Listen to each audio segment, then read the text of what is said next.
What up, guys? Miguel here. And Joey. And it's time for another Ask YugaTech! Yeah, I swear they never really understand me. I need to. So you know how this thing goes. Follow our Facebook page and comment on the latest episode of Ask YugaTech, and hopefully your questions get chosen so we may answer it in the latest episode. So without any further ado, our first question comes from Nefi Delasan. What's your top 10 holiday gifts for techies? Say, for the categories of 1,000 pesos, 5,000 pesos, and 10,000 pesos. Well, the cynic in me wants to give the answer that as a techie, I don't like other people giving me techie gifts. I don't want them to buy my tech stuff for me.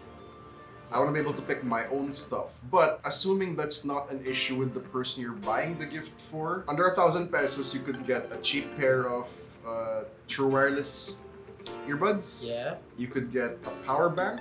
For 1,000 pesos, I would just get a flash drive.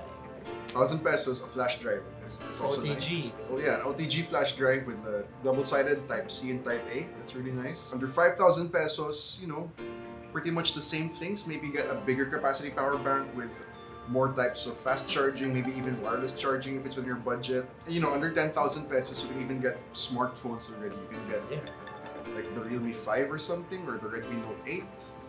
Those are under 10,000 pesos. So To answer this question, this is a very broad question. Yeah. It's difficult to give you a specific top 10 like you're asking for, but It's like, what does he want to do with... What does he want to... It's so vague. Tech? Like, for 10,000, you could probably get a second-hand PS4 if you're into that. But yeah, just stay tuned for YugaTech.com. Every year we usually do holiday gift guides for gadgets. Whether it's smartphones or just general gadgets. Just watch out for articles going to be posted sometime around December. We usually do that every year. And when it's out, we'll have it posted on this episode. Yes. Yeah. Alright, next question comes from Master Garvida. Best wireless earbuds for commuters.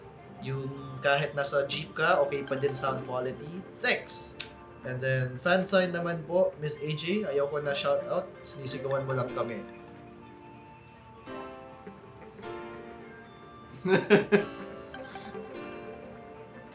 How will he know that's really AJ?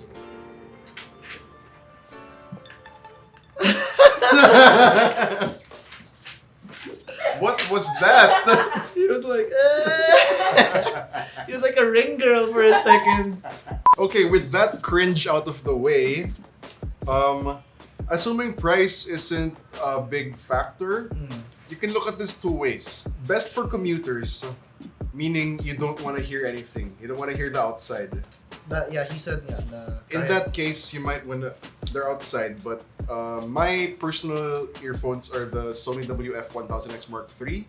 Those are one of the best noise cancelling in-ear true wireless earbuds in the market nowadays. But hold on, commuting here can be dangerous. You might want. You're telling me might want to hear somebody what's on the around you. Jeep on with your buds in would like snatch your buds like that? No. Wait. Paano kung may pumasok na Hold upper. hold upper? And then you'll just be like chill because you don't know what's happening. Exactly. You know what the yung Jeep, you're listening to your favorite tunes.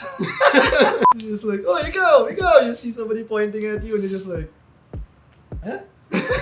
You can look at it that way, or you can look at it the first way I mentioned, which is you don't want to hear anything. In that case, get something that's noise cancelling, like the WF-1000X Mark IIIs from Sony. AirPods Pro. AirPods Pro are noise cancelling. So yeah, but if you're using the second form of logic, meaning you do want to hear what's around you because you want to be aware, maybe, you know, you're commuting, you're waiting for the Jeep, you don't notice a car is coming towards your way, you don't step out. Yeah. It's something cheap, like the Redmi AirDots or something. Yeah. Next question is from Axel Lozada del Rosario. Ano po magandang open line na pocket Wi-Fi? Thanks in advance. If you're referring to the kind of pocket Wi-Fi, the one where you put the SIM card, me and my family, we use these TP-Link pocket Wi-Fis we got on Lazada for like 3,000-4,000 pesos. They have a good battery life.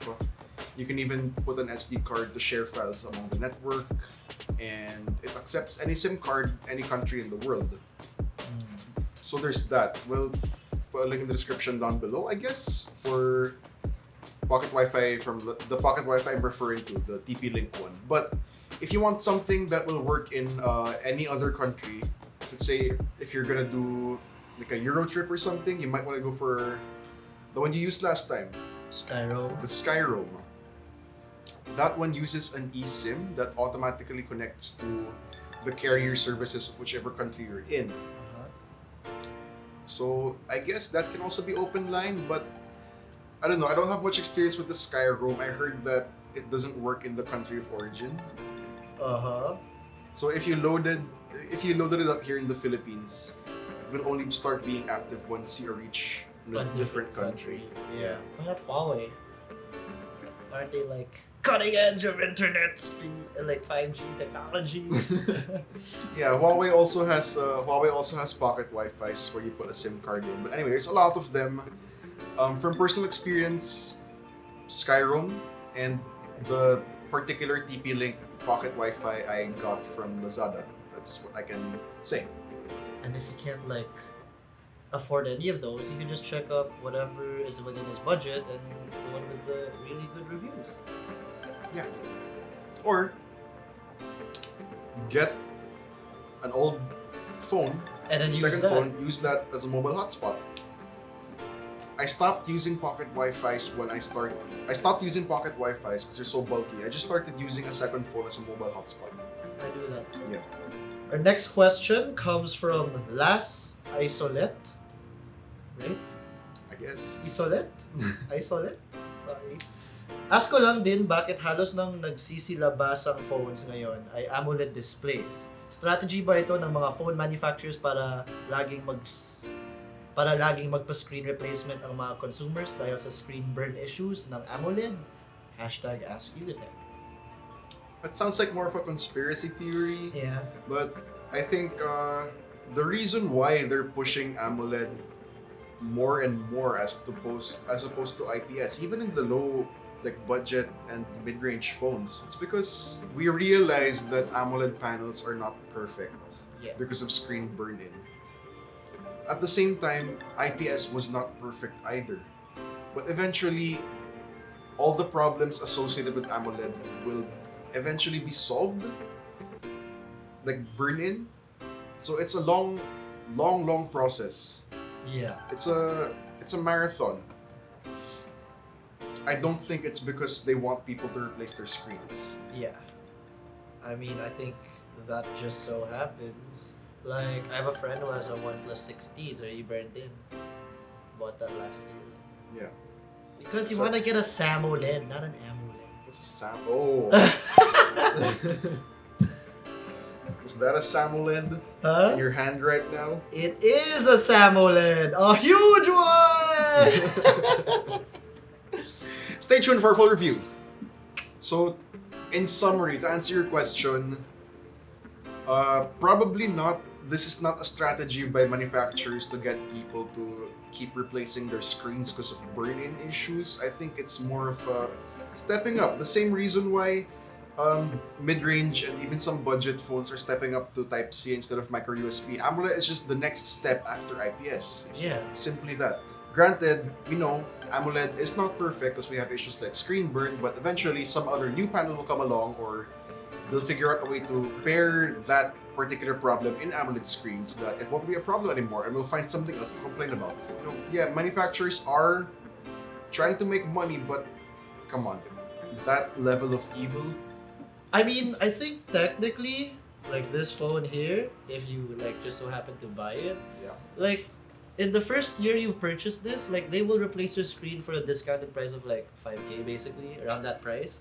And then after that first year though, it becomes like 15K. Yeah. Like what's up with that? Why couldn't they keep it at 5K? Probably because of the difficulty to replace the screen. Then why did they give us like the first year discount? To goad you to buy?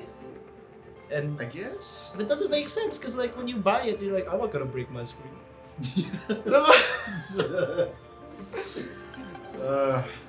I don't know. It's kind of weird. Like I get now how what he said could be a conspiracy, but yeah, I think it's a conspiracy. But then, you know, manufacturers can be kind of. I was thinking of an adjective.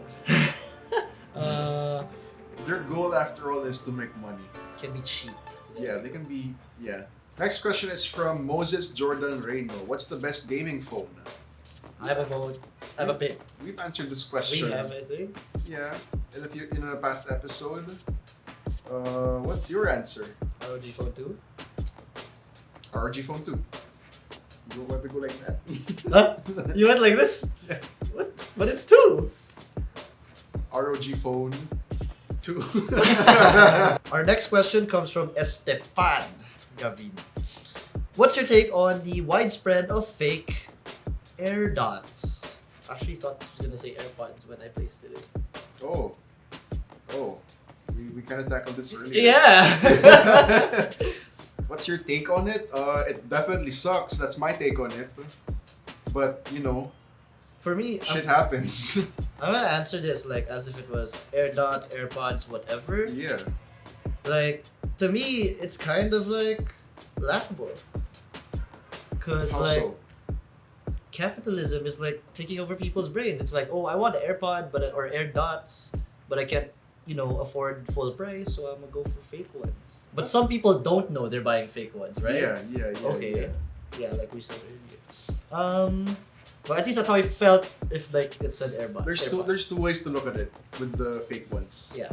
There's the good way, good way where the consumer knows they're fake just because of how low the price is. And the bad way is that they think they're buying an original product and what's being shipped to them is the fake one. Yeah. So the good way, them being cheap because they're obviously fake, is what you just said. They're getting so popular, you know, capitalism, blah blah blah. Everyone just wants those things. Statement devices. Statement devices. You know, whatever floats your boat. You know, no one's gonna. At least we aren't gonna judge you for your choices with that. But with regards to the second one, the bad one, being convinced that they're original but they're not. Yeah. That definitely sucks. Oh, I have another friend who like he had a friend and he was asking me, are there anything?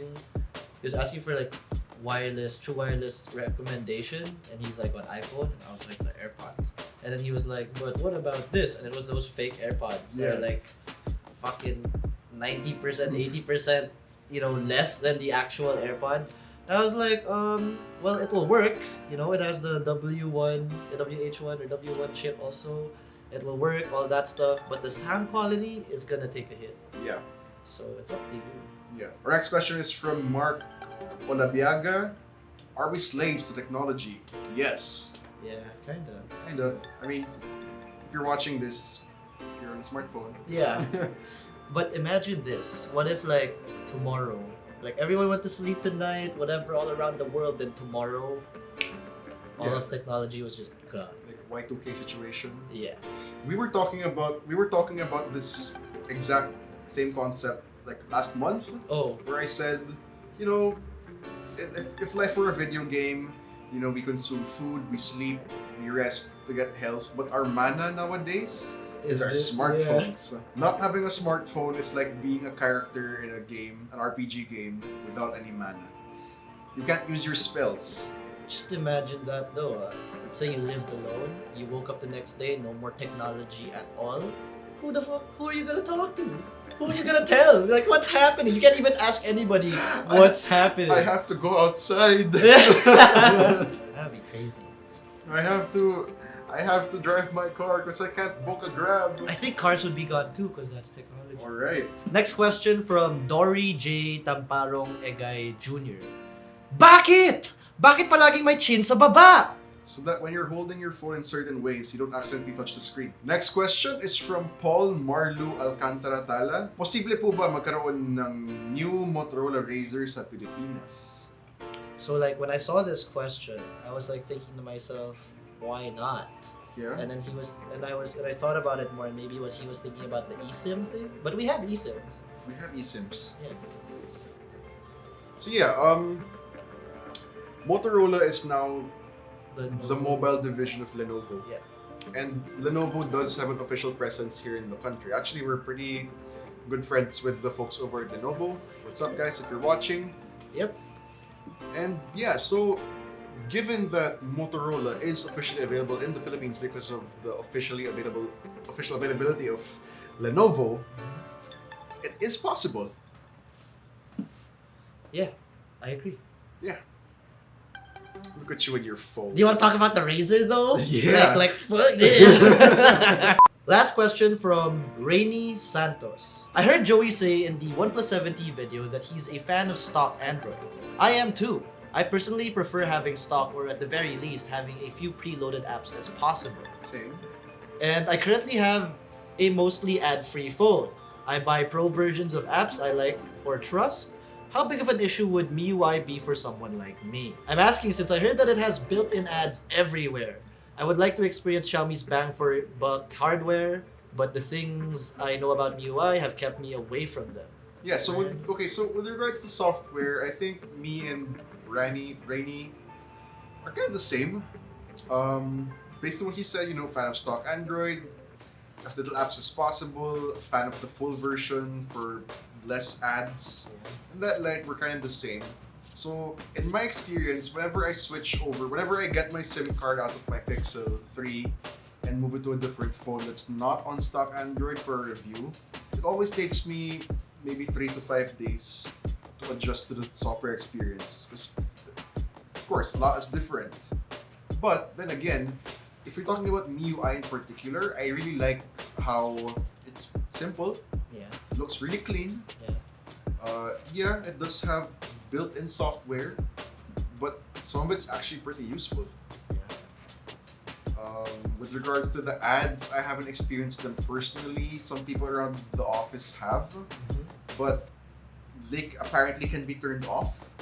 Apparently they can be turned off, and even if there are ads, sometimes they're just like, the sidebar ads you get, the Google ads. It's just that. The ones that pop up and you have to click the X, those can be turned off apparently. And yeah, especially since you're talking about Xiaomi phones, you're getting bang for the buck hardware. If you're short on money, if you're trying to stick within a certain budget and you have to sacrifice not being able to have stock Android or whatever software skin you prefer, so you could get that bang for the buck hardware, then it's, depending on the type of person you are, it could be a fair trade-off.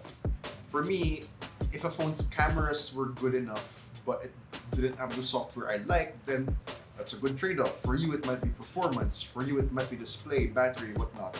If your Pixel disappeared, what Xiaomi phone would you get? If it was a mid-range, I got a Mi A3, still stock Android.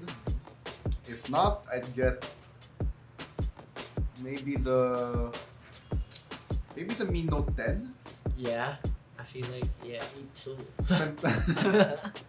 Or maybe the Mi 90 Pro.